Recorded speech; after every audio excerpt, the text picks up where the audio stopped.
নম্বর শ্লোক অব্দি পৌঁছে গেছি। এই শেষ জ্ঞানের ফল। জ্ঞানের ফল বলতে গিয়ে ভগবান এটা বলতে চাইলেন, যখন আত্মজ্ঞান হয়ে যাবে বা আমি আত্মা, এই দেহ বুদ্ধি চলে গিয়ে যখন আমি আত্মা পিওর কনসিয়াসনেস এই বুদ্ধি হয়ে যাবে, তখন কি হবে? একটা লাভ, সমস্ত মোহ চলে যাবে, সমস্ত মোহ চলবে। ওর জন্যই তো আমরা আটকে আছি না, আমার আমার আমার এ আমার বড় প্রিয়, এ আমার প্রিয়। ওটা আত্মজ্ঞানেই যাবে, ওটার কোনো উপায়েই যাবে না। এছাড়া আপনি যত করুন, যতই জপ করুন, যতই ভগবানের নাম করুন, ওই মোহ কিন্তু যাবে না। ওর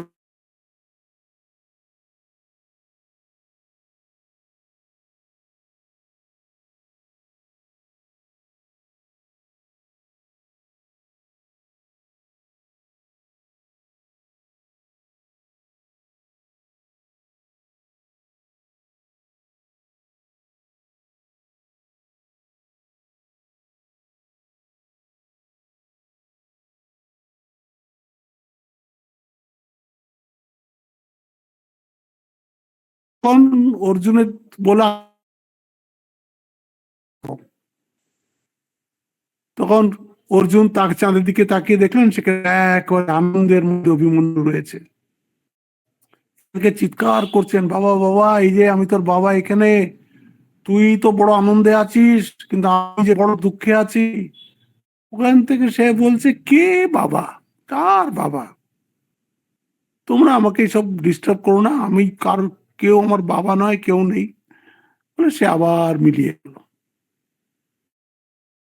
গিয়ে অর্জুনের সেই দুঃখ কম হলো, যার জন্য আমি এত কাঁদছি সে তো আমাকে চিনতেই পারছে না। এটা এক রকমের, এটা তো দ্বৈততে। কিন্তু অদ্বৈত হলে কি হবে? এক আপনি ছাড়া আর ওখানে কেউ নেই। কঠিন, সে এক্সপিরিয়েন্স হওয়া খুব কঠিন। তাই জন্য এখানে বলেছে যে এক তো মন আশা হয়ে যাবে, তারপরে সর্বত্র ঐক্য দর্শন হবে। তার মানে কি, এখন আমাদের কিরকম হয় যে নানান জিনিসের আমরা এক্সিস্টেন্স দেখি, নানান জিনিসের আমরা, এটা গাছ, এটা পাথর, এটা বাড়ি, এটা মানুষ, সবগুলোর এক্সিস্টেন্স আমরা আলাদা আলাদা আলাদা করে দেখি। এখন এইটা বিচার করতে হবে যে এর সব নিজের নিজের পৃথক পৃথক অস্তিত্ব আছে, না একটা অস্তিত্বের উপরেই এই সবগুলো অস্তিত্ববান। এখন তো আমরা পৃথক পৃথক দেখছি, যেরকম সায়েন্সেও আগে ছিল। সায়েন্সে ওরা বলছিল আগে ম্যাগনেটিজম একটা, ইলেকট্রিসিটি একটা, এগুলো সব হচ্ছে ফোর্সেস। আমরা পড়েছি ফিজিক্সে সব। এখন তারা একটা ইউনিফাইড থিওরি খুঁজছে, ইউনিফাইড ফিল্ড থিওরি। এরা বলছে এগুলো আলাদা আলাদা নয়, একটা ইউনিফাইড ফিল্ড আছে, তার উপরে এগুলো বিভিন্ন প্রকাশ মাত্র। আমরাও যে জগৎটাকে দেখছি, এটা নয় যে এটাও সেই এক ব্রহ্মের প্রকাশ, এই নানান রূপে আমরা দেখতে পাচ্ছি। বেদান্ত তো তাই বলছে। এই জন্য বলছে সর্বত্র ঐক্য দর্শনম। তখন গিয়ে আপনি সব এক দেখবেন। আর সবচেয়ে বড় কথা হচ্ছে, ইউ গো বিয়ন্ড পাপ অ্যান্ড পুণ্যা। ওইখানে অবস্থায় গেলে ভালো মন্দ দ্বন্দ্ব উভয়, মন্দ ত্যাজ উভয়, স্বামীজির কথা এসে যাবে। ভালো মন্দ দ্বন্দ্ব আপেক্ষিক, ওইখানে কিচ্ছু নেই, মোহনাশ হয়ে যাবে। এই 38 থেকে 42, লাস্ট চারটে, 38, 39, 38, 39, 40, 41, 42 একবার নিয়েছি। যখন আমরা সাধন পদ্ধতি করেছি, তদ্বিদ্ধি প্রণিপাতায় পরিপ্রশ্নেন সেবয়া উপদেক্ষন্তি তে গ্রামম তে মুহ্যন্তি জন্তবা। সেখানে আমরা করেছি 39টাও, শ্রদ্ধাবান জ্ঞান তৎপর সংযতেন্দ্রিয় জ্ঞানম লব্ধ্বা পরাম শান্তিম অচিরেনাধিগচ্ছতি। ওটাকে বলেছিলাম বহিরঙ্গ সাধন, এটাকে বলেছিলাম অন্তরঙ্গ সাধন। এই আরেকবার শুধু পড়ে যাব ওটাকে, কিন্তু এর এক্সপ্লেনেশন আমাদের হয়ে গেছে। আমাদের আজকের প্রথম যে শ্লোকটা আসছে 38 নম্বর, নাহি জ্ঞানে না সদৃশম পবিত্রম ইহ বিদ্যতে। হ্যাঁ, এইখান থেকে ভগবান যে কনক্লুডিং 4টে ভার্স বলছেন, 4টে শ্লোক বলছেন, সেইখানে উনি সামান্য কিছু সাধনের কথা বলছেন এবং কিছু ডুজ অ্যান্ড ডোন্টস এর কথা বলছেন, কি করা উচিত কি করা উচিত নয়। আর এই সাধনের কথাই শ্রদ্ধাবান লভতে জ্ঞানম, ওইটা এসে গেছে। এর মধ্যে নেই জ্ঞানে না সদৃশম পবিত্রম ইহ বিদ্যতে, কেন বলছে এই কথা? আমরা তো কত দূর গঙ্গায় যাই গঙ্গা স্নান করতে, আমরা যাই ত্রিবেণীতে স্নান করতে, বিভিন্ন জায়গায় স্নান করে আমরা ভাবি যে আমরা খুব পবিত্র হয়ে গেলাম।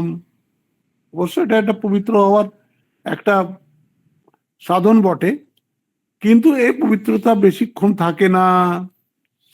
তারপরে আপনি ধরুন কেন একটা ভুল কাজ করেছেন, তার জন্য আপনি প্রায়শ্চিত্ত করলেন, আপনি মনে করলেন যে আমি তো ভুল কাজ করছি, তার জন্য প্রায়শ্চিত্ত করে ফেললাম, তো আমি পবিত্র হয়ে গেলাম। কেউ নাম জপ করে পবিত্র হতে চায়, তা ঠিক আছে, এই সবগুলোই ক্ষণিক পবিত্রতা তো দেয়, তো নো ডাউট। এই পুজো, আচ্ছা, নাম জপ, গঙ্গা স্নান, তীর্থ দর্শন, দান, এগুলো সব সামান্য সামান্য পবিত্রতা তো দেয়, কিন্তু একদম পবিত্র তো করে না, একদম পবিত্র করে না। তার সবচেয়ে বড় প্রমাণ হচ্ছে আমরা তো আবার ভুল করে ফেলি, আবার তো আমরা অবিদ্যার মধ্যে ফেসে যাই, আবার অজ্ঞানের মধ্যে ফেসে যাই, সেটাকে আমরা মায়া বলি। যাই হোক, মানে এটা একটা পার্মানেন্ট কিওর নয়। তো এখানে বলছে পার্মানেন্ট কিওরটা কি, নাহি জ্ঞানে না সদৃশম পবিত্রম ইহ বিদ্যতে। জ্ঞানের থেকে পবিত্র করার আর কোনো উপায় নেই। যেহেতু আত্মজ্ঞানের সমান পবিত্র আর কিছুই এই জগতে নেই। কেন এই কথা বলেছেন? আত্মজ্ঞানটা মানেটা কি, এইটা খুব পরিষ্কার বুঝতে হবে। আপনি দেখুন, এক কনসিয়াসনেস আছে, এক ব্রহ্মই আছেন, বা ওটাকে আপনি ভগবানও বলতে পারেন, এক ভগবানই আছেন। তো ভগবানের মধ্যে তো কোনো অপবিত্রতা নেই, তাই তো তিনি ভগবান। তো ভগবানের যখন মধ্যে যখন কোনো অপবিত্রতা নেই আর তিনি যখন আছেন, এই জ্ঞান যদি আমার হয়ে যায়, তো সেখানে আর এই কালিমাগুলো, সংসারের কালিমা সেখানে কি করে স্পর্শ করবে? তাই জন্য বলছে নাহি জ্ঞানে না সদৃশম পবিত্রম ইহ বিদ্যতে।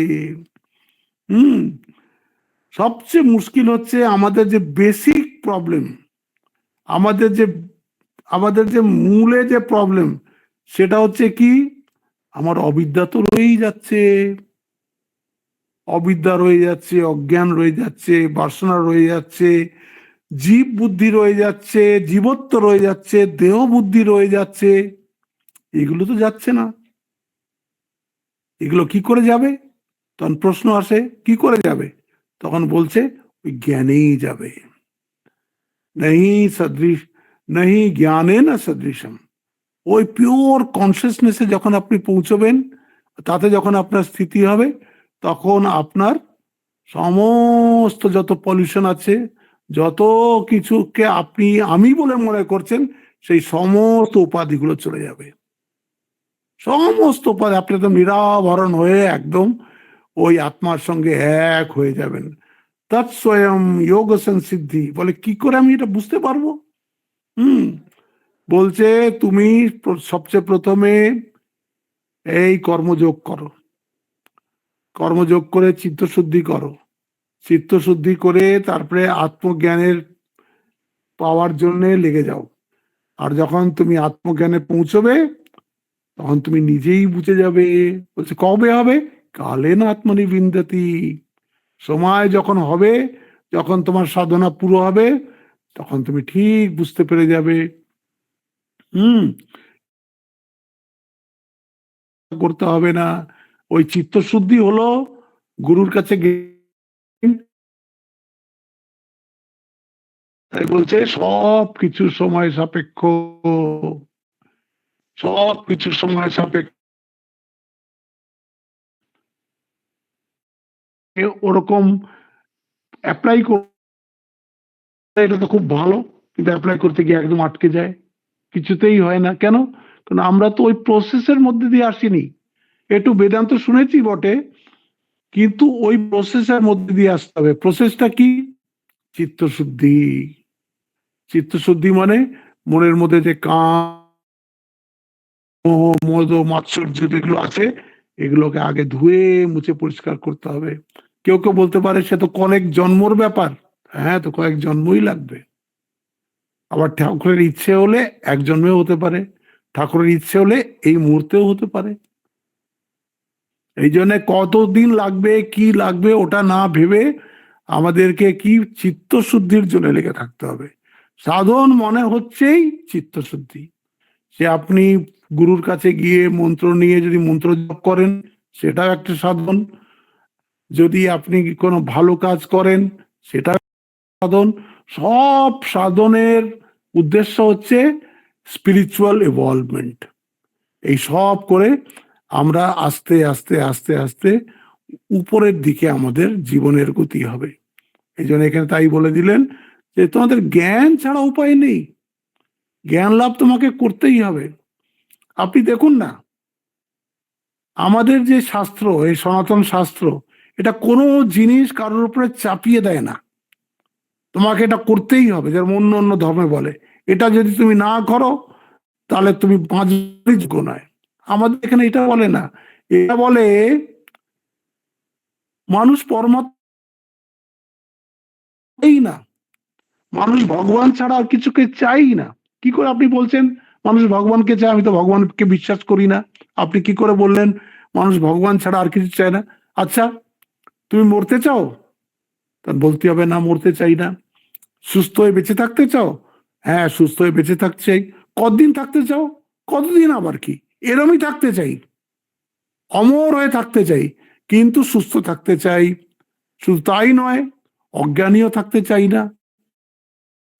আমার জ্ঞান সম্পূর্ণ হতে হবে, আর আনন্দ ভরপুর হতে হবে, অল্প স্বল্প আনন্দে হবে না।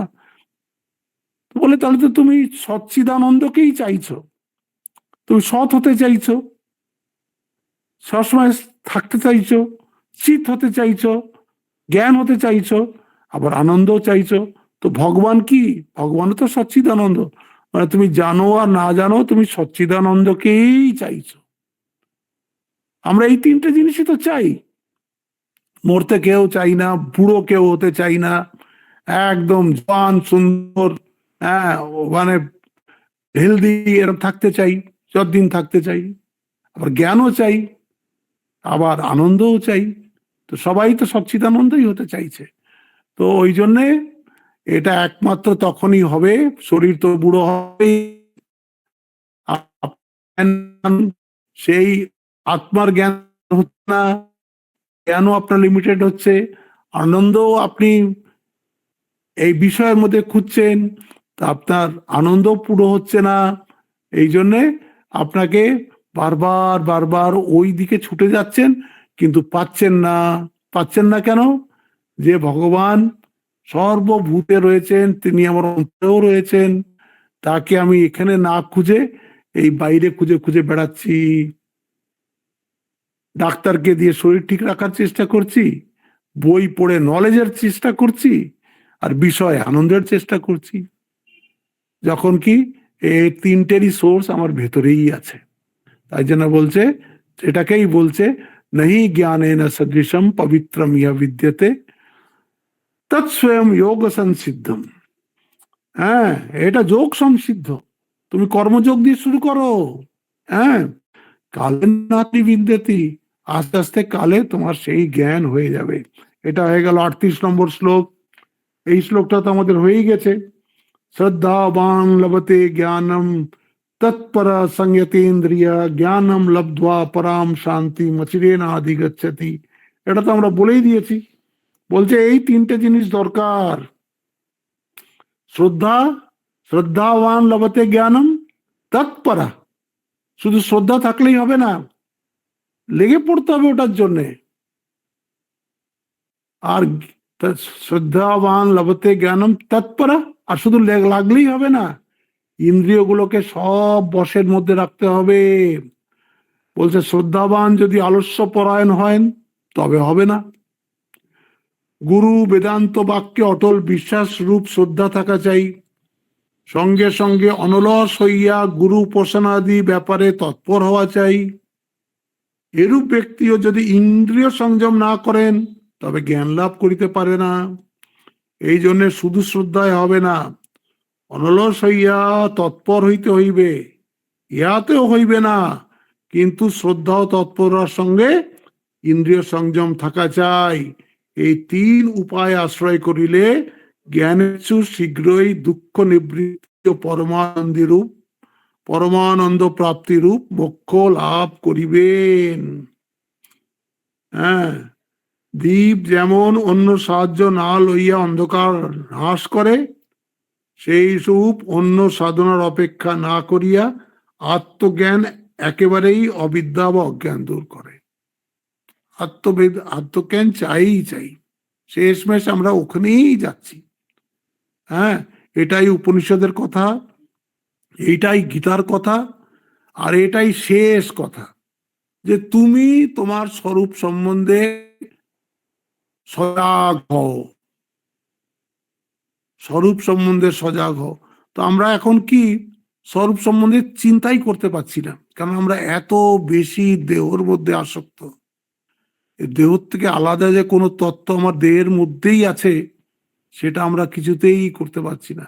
আচ্ছা, যত সাধন ভজন আছে তাও দেখুন দেহ নিয়ে, কেউ মূলাধারে ধ্যান করছে, কেউ শরীরের দিকে ওদিকে ধ্যান করছে, শরীরটাকে ছেড়ে ধ্যান করতে পারছে না। শরীরটাকে ছেড়ে যদি আপনি ধ্যান করতে চেষ্টা করেন তাহলে মনে করবেন আমি তো নেই, তাই শরীর ছেড়ে কি করে ধ্যান করব।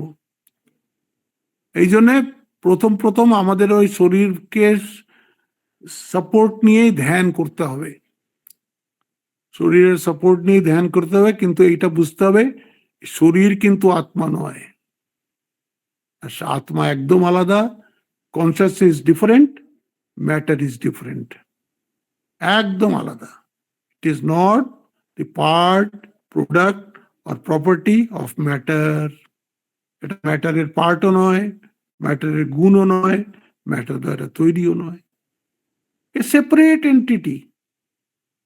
শরীর নাশ হলেও এটার নাশ নেই, শরীরের বাউন্ডারির সঙ্গে এটা সীমিত নয়।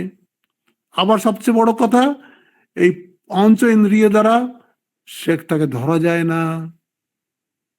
এই জন্য এর একমাত্র উপায় হচ্ছে ওই ভগবত নাম করতে করতে যত চিত্ত শুদ্ধি হবে তত আমাদের মন অন্তর্মুখ হবে। আর যখন ভগবান কৃপায় মনটা বাইরের দিকে আর যাবে না, মনটা অন্তর্মুখ হবে, তখন আমরা বুঝতে পারবো যে শাস্ত্রের এক একটা কথা সত্যি। আগে আমাদের শুদ্ধ বিশ্বাস নিয়েই চলতে হবে। হ্যাঁ, তারপরে যখন আমরা সত্যি তাই জন্য বলছে শ্রদ্ধাবান লভতে জ্ঞানম। আগে তো শ্রদ্ধা তো এরকম হয় না, ওই বিশ্বাসটাই আস্তে আস্তে আস্তে শ্রদ্ধায় বদলাবে। বিশ্বাসটাকে ছাড়া চলবে না, বিশ্বাসটাকে শক্ত করে ধরতে হবে, যে অবস্থায় পড়ুক না কেন বিশ্বাসকে ছাড়া চলবে না। বিশ্বাস হচ্ছে গুরু বাক্যে, শাস্ত্র বাক্যে একদম অচল অটল অটুট বিশ্বাস। ঠাকুর যখন বলেছেন মায়েরই তাকে দেখা যায়, দিব্যি করে বলছি তাকে দেখা যায়, তা আপনি কি করে অবিশ্বাস করবেন? এই কালকেই একজন বলছিলেন যে স্বামীজি যখন ভগবান দেখা লোক খুঁজছে তখন সে তো এইটা বলেনি যে আমি ঈশ্বরকে মানি না, এটা তো সে বলেনি। সে শুধু যাচ্ছে আর জিজ্ঞেস করছে আপনি কি ঈশ্বরকে দেখেছেন? যদি একটা মানুষও দেখে থাকে তার মানে সেও দেশে দেখতে পারে। এইটা হচ্ছে স্বামীজি কন্টেনশন। এই হচ্ছে, তখন তিনি ঠাকুরের কাছে এসে শুনলেন, হ্যাঁ, তিনি বলছেন আমি দেখেছি, তোর থেকেও স্পষ্ট ভাবে দেখেছি, তোর থেকে উজ্জ্বলতর ভাবে দেখেছি, তুইও দেখতে পারিস, যেরম যেরম বলবো সেরম সেরম কর, তুইও দেখতে পারবি। তখন গিয়ে স্বামীজির সমস্ত এটা কনফিউশনটা দূর হলো, যে একটা লোক তো পেয়েছি আমাদের কলকাতা শহরের মধ্যেই, এখন তো এটা তো ভগবানের পরমাত্মার একটা লীলা, যে এইখানেই ঠাকুর আসবেন, এইখানেই পূজারী হয়ে দক্ষিণেশ্বর মন্দিরকে ল্যাবরেটরি করবেন, এখানেই বিভিন্ন রকমের সাধনা করবেন, বিভিন্ন রকম ভাবে ভগবানের দর্শন পাবেন, এবং সর্বোচ্চ দর্শন সে অদ্বৈত লাভও এইখানেই করবেন। এবং এর থেকে একটু দূরেই বিলে থাকবে, ওই এতে ওই যে জায়গা সিমলা স্ট্রিটে বিলে থাকবে নরেন্দ্রনাথ দত্ত, বিশ্বনাথ দত্তের ছেলে। সে আমাকে খুঁজতে খুঁজতে এখানে আসবে, কারণ সে এমন একটা লোক চায় যে ভগবানকে দেখেছে। এখান থেকে তো যুগ শুরু হবে, নতুন যুগ এইভাবেই তো আরম্ভ হবে। স্বামীজি যদি না আসতেন, স্বামীজি যদি ঠাকুরের কাছে না আসতেন, ঠাকুরের জ্ঞান তো কেউ জানতে পারতো না। ঠাকুর আসতেন আর জ্ঞান লাভ করে উনি যদি চুপচাপ চলে যেতেন, তাহলে তো জগৎবাসী জানতে পারতো না যে ভগবান লাভ হতে পারে। আমরা ভগবান লাভ হওয়া মানুষকে দেখেছি, তিনি এইসব কথা বলে গেছেন, তিনি এইভাবে শিক্ষা দিয়ে গেছেন, এইভাবে একটা দল বানিয়ে গেছেন যারা সব ভগবান লাভ করেছে। তবেই তো এই যুগধর্ম প্রবর্তন হলো, যেটাকে রামকৃষ্ণ যুগধর্ম বলে, রামকৃষ্ণ চক্র বলে। এটা শুরুই হলো ঠাকুরের ওই দক্ষিণেশ্বর সাধনা এবং স্বামীজির ওখানে যাওয়া, এর থেকেই তো সমস্ত ব্যাপারটা শুরু হলো। আর সমস্ত জগতে আজ সব বুঝতে পারছে, সবাই যারা এই রামকৃষ্ণ বিবেকানন্দর এই লিটারেচারের কাছে এসছে, তারাই বুঝতে পারছে আশা আছে, আশা আছে, আশা একদম শেষ হয়ে যায়নি। এইখানে হয়ে গেল। এখন বলছেন, এইটা একটা খুব ভালো বলছেন, এই শ্লোকটা খুব ভালো। অজ্ঞশ্চ অশ্রদ্ধানশ্চ সংশয়াত্মা বিনশ্যতি। এই বলছে এই তিনটে লোকের বড় বিপদ। কে? যদি সে অজ্ঞ হয়, তার যদি অশ্রদ্ধা থাকে, আর তার যদি সংশয় আত্মা হয়, সব ব্যাপারেই সংশয় করছে। অজ্ঞাস্য মানে কি?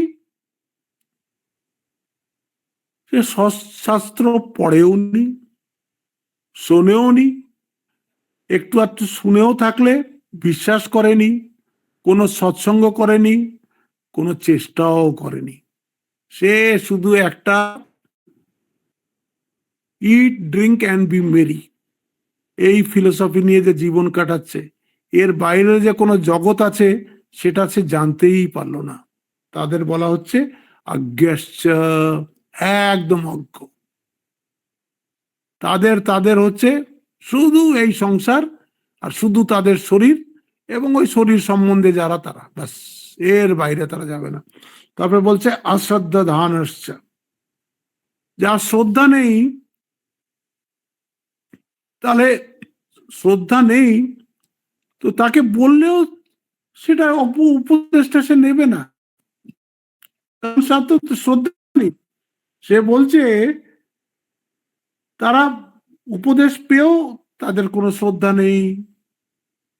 আমাদের অনেক ভক্ত আছে যারা দীক্ষা নেয়, আপনার বিশ্বাস করতে পারবেন না, এর মধ্যে বহু ভক্ত আছে যাদের আর গুরুর নাম মনে থাকে না। চিন্তা করুন, অনেকের আবার মন্ত্রও মনে নেই, এরকমও আছে। সে দীক্ষা নিয়েছে একবার, ব্যাস ভুলে গেছে সব। তাদের কি করে হবে? হ্যাঁ, বলছে, তারপরে বলবে আরে তুই জানি, এই আর কি এমন নতুন কথা? যে কথাটা গুরু বললো সে কথাতে তার শ্রদ্ধাও নেই। হ্যাঁ, এই হচ্ছে। আর আর তৃতীয় হচ্ছে সংশয় আত্মা, হ্যাঁ, যারা সমস্ত ব্যাপারে সন্দেহ করে, সব সময় সংশয় করে যাচ্ছে, ওদের কোনো জিনিসেই মানে প্লেন ট্রাস্টের উপরে, প্লেন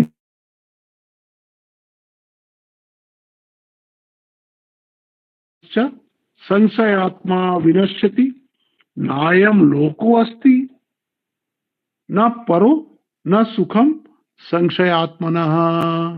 অর্জুনকে বলছেন দেখো 3 রকম লোকের তো অবস্থা খুব খারাপ, এদের ইনভলভমেন্ট হয় না।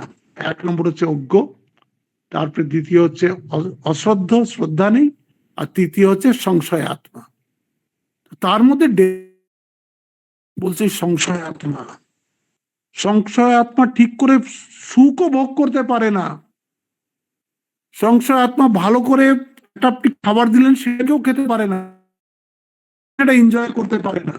এরকম বহু মানুষ দেখবেন, দে আর আটারলি ডিসস্যাটিসফাইড। সবসময় শঙ্কর, কে জানে এর মধ্যে কিছু মিলিয়ে দিয়েছে কিনা। সব সময় তাদের সংশয় আছে। অনেকের এরকম সংশয় আছে যে সে যা বলছে, বা যেখানে ও দাঁড়িয়ে আছে তার থেকে হয়তো 4 পা দূরে 3টে লোক দাঁড়িয়ে আছে, কথা বলছে আস্তে আস্তে নিজেদের মধ্যে। এ মনে করে ওই কি এর সম্বন্ধেই কথা হচ্ছে, যেখানে যে কথা বলছে ও মনে করবে এই আমার সম্বন্ধে কথা বলছে। এই জন্য বলছে তাদের এই লোকেও হবে না, আর কোনো সুখও হবে না, এর পরেও হবে না। আত্মজ্ঞান শূন্য, অজ্ঞ, শ্রদ্ধা শূন্য এবং সন্দেহাকুল চিত্ত বিনাশ প্রাপ্ত হয়। অজ্ঞশ্চ অশ্রদ্ধানশ্চ সংশয়াত্মা বিনশ্যতি।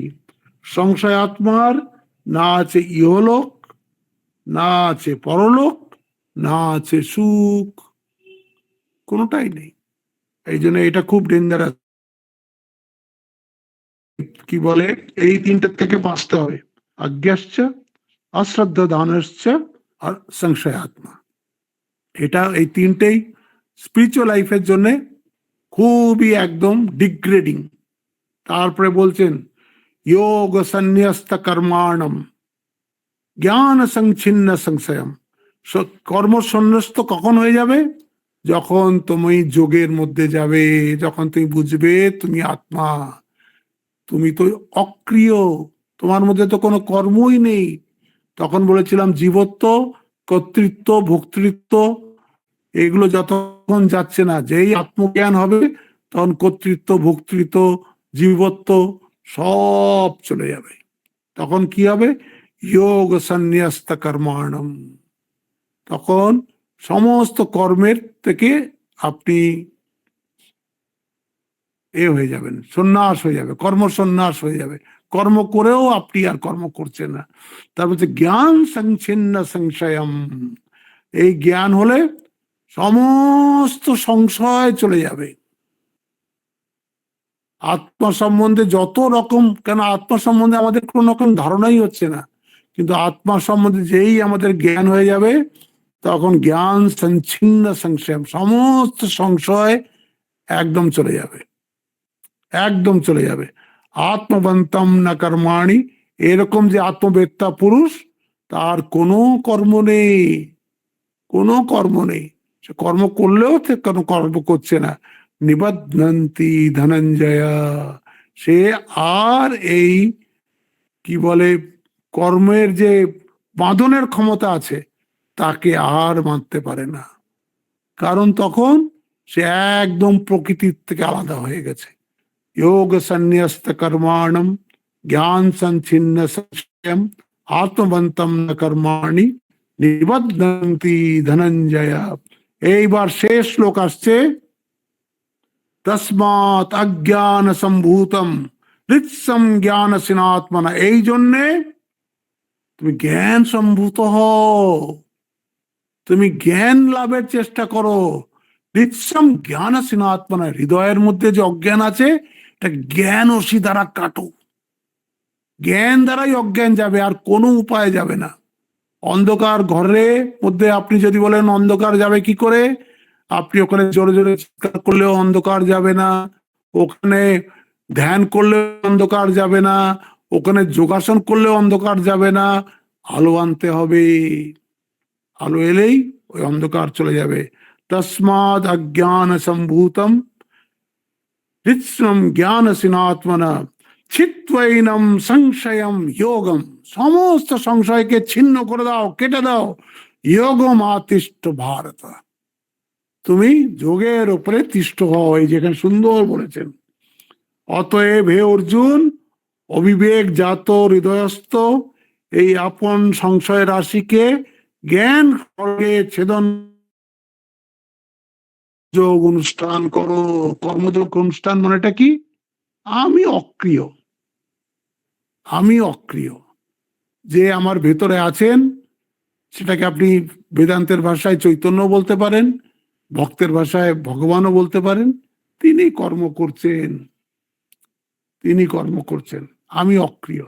আপনাদের কদিন আগে আপনি একটা হোয়াটসঅ্যাপের মধ্যে একটা ঘটনা পাঠিয়েছিলেন, ডক্টর সর্বানন্দ বলে একটা, সেই বলেছিলাম না, একটা স্ত্রী, তার একটা ছোট্ট মেয়ে, স্ত্রীটা যদি অপারেশন করা হয় তাও মরবে, আর না করা হয় তাও মরবে। হোয়াটসঅ্যাপে পাঠিয়েছিলাম আপনাদেরকে, আপনারা কজন পড়েছেন জানি না। সে, এই ডাক্তারটা সর্বানন্দ বলছে, ওই ছোট বাচ্চাটার মুখের দিকে তাকিয়ে যে এ তো মরবেই, তো ওই বাচ্চাটাও তো অনাথ হয়ে যাবে, একে কে দেখবে? ওই মাই আছে, ওর বাবা নেই। তো মা এতদিন ওকে চালাচ্ছিল, এ যদি মরে যায় তো এ তো কোথায় ভেসে যাবে, কি হবে? ও কি জানে করে করে ওই বোর্ড, মেডিকেল বোর্ড দিয়ে বসে সেখানে বলেছে আমি অপারেশনটা করব। বলছে এই অপারেশন করা মানে তো it's a suicide, case of suicide হয়ে যাবে। তুমি যেই ছুরিটা লাগাবে সঙ্গে সঙ্গে ফিনকি দিয়ে রক্ত বেরোবে, আর ওইখানেই ও মরে যাবে, ওইখানেই ও মরে যাবে। এও জানে, সব লিখেছে, ওই ওই মেলটার মধ্যে সব আছে, আপনারা দেখে নিন, হোয়াটসঅ্যাপে আছে। বলে তাও আমি করব, চেষ্টা করে দেখি না। বলে আমি পরের দিন করব বলে সেই রাত্রে নিজের টেবিলে বসে আছি, আর ভগবানকে বলছি, ভগবান তুমি আমার হাতের উপরে ভর করে আর এই অপারেশনটা করো, তুমি আমার বুদ্ধিতে ভর করো, তুমি আমার হাতে ভর করো, তুমিই করো। বলে যেই আমি অপারেশন থিয়েটারে ঢুকেছি মাস্টার্স পরে, আমি আর আমি নেই, আমার হাত দুটো যেন আমার হাত দুটো নয়, কিছুই আমি কি করছি না, শুধু আমি যেন দেখছি হয়ে যাচ্ছে। আর সেই অপারেশন সাকসেসফুল হয়ে গেল, সমস্ত হাসপাতাল একেবারে আনন্দের রোল পড়ে গেল। এইরকম একটা কঠিন, এটা হতেই পারতো না, মেডিকেলি ইম্পসিবল এই কেসটা, এই ডাক্তার করে দিয়েছে। ডাক্তার বলছে আমি তো চুপচাপ, এসব ওরা হই হল্লা আর সব একদম পার্টি দিয়ে দিয়েছে, কেক টেক খাওয়া টাওয়া চলছে, আমি গিয়ে চুপচাপ আমার টেবিলে বসে আর ভগবানকে প্রার্থনা করছি যে ভগবান আমি জানি এটা আমি করিনি, এটা তুমি করেছো। আমি পরিষ্কার অপারেশনের সময় বুঝতে পেরেছি আমার হাত দুটোর উপরে আমার কন্ট্রোল নেই। এরকম হয় তো গীতার একটা শব্দ ভুল নেই। সত্যি এরকম ভাবে কর্মযোগ করা যায়। কর্মযোগ করার জন্যে এই যে আমি করছি, আমি বলছি, আমি যাচ্ছি, এই আমি ভাবটাকে প্রথম আস্তে আস্তে কম করতে হবে। এই জেন বুদ্ধিজম যারা সাধন করে তাদের এটা খুব আছে, ওরা নিজের শরীরটাকে একটা ডিস্টেন্স থেকে দেখতে চেষ্টা করে। এই যে শরীরটা যাচ্ছে, এই শরীরটা বেঁকছে, ওরা নিজেরা শরীর থেকে আস্তে আস্তে বাইরে আসার চেষ্টা করে, আর সেকেন্ড থেকে নিজের শরীরটাকে দেখে, তাহলে বুঝতে পারে সে দ্রষ্টা, শরীরটা একটা দৃশ্য। হ্যাঁ, এটা দ্রষ্টা, দ্রষ্টা ভাব রাখতে হবে। এরম করে আস্তে আস্তে একদিনে হয় না, এ কত জন্মের তপস্যাতে গিয়ে এইরকম অবস্থা আসে, যখন বোঝা যায় যে আমার যে সত্যিকার যে আমি বলছি, সে আমিটা তো অক্রিয়, সে তো অনুভব কর্তা, সে তো এক্সপিরিয়েন্সার, সে তো আত্মা। আর এক্সপিরিয়েন্স যা কিছু সেগুলো অনাত্মা, সেগুলো প্রকৃতি। আর যে এক্সপিরিয়েন্স করছে, আমি একটা কিছু ভাবছি, এই যে আমি একটা কিছু ভাবছি সেইটাকে কে দেখছে? আপনি যখন চুপ বসে একটা মনের মধ্যে কিছু ভাবছেন, সেটা তো একজন দেখছে না, কে দেখছে? ওইটা হচ্ছে সেই আত্মা, ওইটা সব সময় রয়েছে। তো ওইটা সব, ওটা সাইলেন্স প্র্যাকটিস করতে হয়। যত মনকে সাইলেন্টে নিয়ে যাওয়া যাবে, যত মনকে শান্ত করা যাবে, তখন বোঝা যাবে যে এই শান্ত মনের পেছনে একটা উইটনেস আছে, উইটনেস কনসিয়াসনেস বলে। সে নিজের আপনার জাগ্রত অবস্থাটাকেও দেখছে, স্বপ্ন অবস্থাটাকেও দেখছে, সুষুপ্তি অবস্থাটাকেও দেখছে, সব সে দেখছে, মূর্ছা অবস্থাটাকেও দেখছে, সব দেখছে। সে কিন্তু জেগে রয়েছে, তাকে আমরা দেখতে পাচ্ছি না। কি করে দেখব?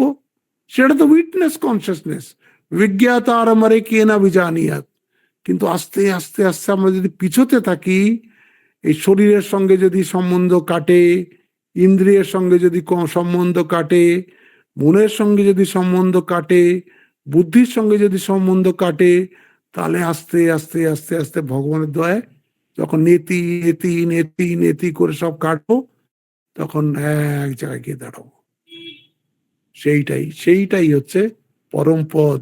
সেইখানে পৌঁছালে সেটাকেই বলে আত্মজ্ঞান বা মোক্ষ লাভ। সেটা আমরা সবাই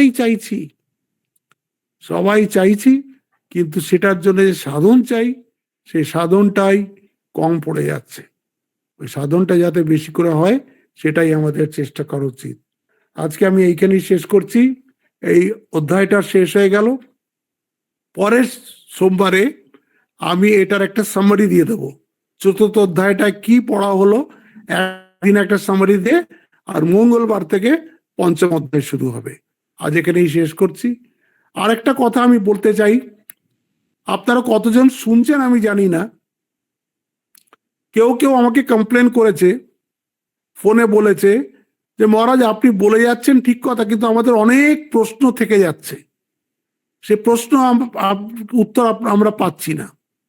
তো তাকে তো আমি বলেছি যে আপনি প্রশ্নগুলো লিখে আমাকে পাঠান, তাহলে আমি ওগুলো এক একটা করে এই ক্লাসের মধ্যেই এর মধ্যেই ডিসকাস করে নেব। আপনার প্রশ্ন যদি না লেখেন, মনের মধ্যে এগুলো শুনে যদি প্রশ্ন না আসে, তার মানে আপনার শুনে আর ভুলে যাচ্ছেন।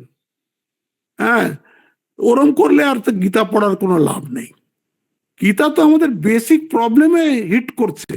আমাদের বেসিক সমস্যা কোথায়? কেন আমরা সুখী হতে পারছি না? কেন আমরা সব পেয়েও ভালো নেই? এইখানে তো গীতা হিট করছে। তো এই জন্য আপনাকে এটা নিয়ে ভাবতে হবে। হ্যাঁ, আপনাকে ঘরে এগুলো নিয়ে পড়াশুনো করতে হবে, এগুলো নিজের জীবনে অ্যাপ্লাই করতে হবে। তখন গিয়ে প্রশ্নও আসবে। আপনারা প্রশ্ন করুন, ওই সম্পর্কে প্রশ্ন করুন, বা কাউকে বা লিখে প্রশ্ন করুন। আমারও মোবাইল নাম্বার আপনাদের কাছে আছে, এখানে আপনি প্রশ্ন করুন, তাহলে আমি ক্লাসের মধ্যেই সেগুলোর উত্তর দেব। আর না হলে প্রশ্নের মতনই থেকে যাচ্ছে, আমি বলে চলে যাচ্ছি, আপনারা কতজন শুনছেন আমি তাও জানি না। কিন্তু আস্তে আস্তে গীতা শেষ হয়ে যাবে, আপনি যেখানে আছেন সেখানেই থাকবেন, কোনো উন্নতি হবে না, কোনো কিছু। এটা তো ম্যান মেকিং এডুকেশন হচ্ছে। মানুষকে উচ্চতর মানুষ হতে হবে। তো স্বামীজি এটাই তো চেয়েছিলেন। স্বামীজিকে জিজ্ঞেস করা হয়েছিল যে রিলিজিয়ান কি করে, একটা পশুকে মানুষ বানায়, একটা মানুষকে দাবায়, এই হচ্ছে রিলিজিয়নের কাজ। হ্যাঁ, তো আমরা পশু আছি কি মানুষ আছি তা তো আমরা জানি না, সে তো সবাই নিজে নিজেরটা জানে। কিন্তু উঠতে তো আমাদের সবারই ইচ্ছে করে, সবারই ইচ্ছে করে এর নেক্সট এতে উঠি, নেক্সট স্টেজে উঠি। তো উঠতে হলে তো এইসব চেষ্টা করতে হবে, পড়তেও হবে, জানতেও হবে, ভাবতেও হবে, সাধনও করতে হবে। যদি ডাউটস আছে সেগুলো জিজ্ঞেসও করতে হবে। হ্যাঁ, এগুলো না করলে হবে না। যা হোক, আজকে এই অবধি থাকলো। পরের সোমবার আমরা আবার দেখা হবে, তখন আমি চতুর্থ অধ্যায়ের একটা সামারি দিয়ে দেব।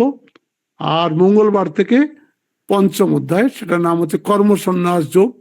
সে ভীষণ কঠিন, ওটাও চতুর্থ থেকেও কঠিন হয়ে যাবে। সেইটা এখানে আলোচনা হবে। কর্মসন্ন্যাস যোগ বেশি বড় নয়, কিন্তু খুব কঠিন কঠিন শ্লোক আছে ওর মধ্যে। এই জন্য আপনারা চতুর্থ অধ্যায় অবধি ভালো করে পড়ুন, তারপরে আমরা আবার সামনের মঙ্গলবার থেকে পঞ্চম অধ্যায় পড়ব। ওম শান্তি শান্তি শান্তি। হরি ওম তৎসৎ। শ্রীরামকৃষ্ণার্পণমস্তু।